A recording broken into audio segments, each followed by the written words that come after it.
नमस्कार, मी गौरव शेलार. आज आपण विधान भवन येथे पावसाळी अधिवेशन चालू असतात. विविध जे प्रश्न असतात लोकांची तार्किक प्रश्न ते मांडण्यासाठी लोक इथे येतात. आणि असेच भिवंडी तालुक्यातील पडगा या गावातील काही शेतकरी इथं आलेले आहेत.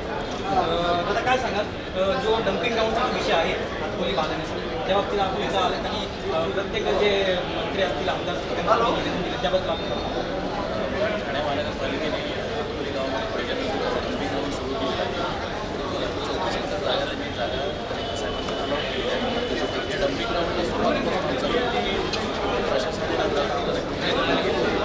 वारंवार आम्ही शासनाने तक्रारी केलेल्या आहेत. या संदर्भात एप्रिल महिन्यामध्ये कुठं जनार्दन लोकप्रतिनिधींनी येऊन त्या ठिकाणी भूमिका मांडली होती.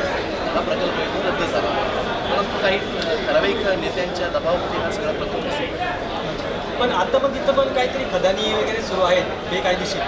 त्या बाबतीत आपण काय तक्रार केली आहे? सध्या खदानी वगैरे असं काही नाही आहे. खदानी सगळ्या बंद आहे आणि पावसाचं पाणी ऑलरेडी साचलेलं आहे तिथे. सध्या डम्पिंग जे इलिगल सुरू आहे, त्या डम्पिंगमध्ये जे केमिकल वापरलं जातं ते केमिकल आमच्या शेतामध्ये येतं आणि शेती सध्या नापीक झालेली आहे. आणि अगदी 1 किलोमीटर अंतरावर पिसे डॅम धरण आहे.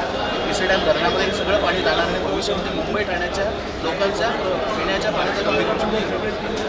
या बाबतीत तुम्ही स्थानिक प्रशासनाकडे काय तक्रार वारंवार केली असं आम्ही त्या तक्रारीवर काही संबंधित जे आपले स्थानिक लोकप्रतिनिधी असतील त्यांनी काय तुम्हाला त्यांना काय म्हणजे तक्रार दिली? या संदर्भामध्ये आम्ही कलेक्टर साहेबांपासून तहसीलदार प्रांत सगळ्यांच्या प्रशासना ठिकाणी आम्ही तक्रार दिलेल्या आहेत. प्रशासनाकडून आम्हाला कुठल्याही प्रकारची मदत होत नाही, या संदर्भात कुठलीही कारवाई होत नाही आणि आमच्या मुळात तक्रारीची दखल घेतली जात नाही.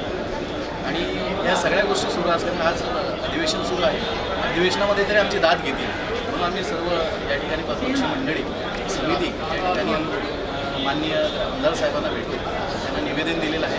कदाचित या अधिवेशनामध्ये हा मुद्दा उपस्थित होईल आणि कदाचित आम्हाला याच्यामध्ये न्याय मिळेल अशी अपेक्षा आहे.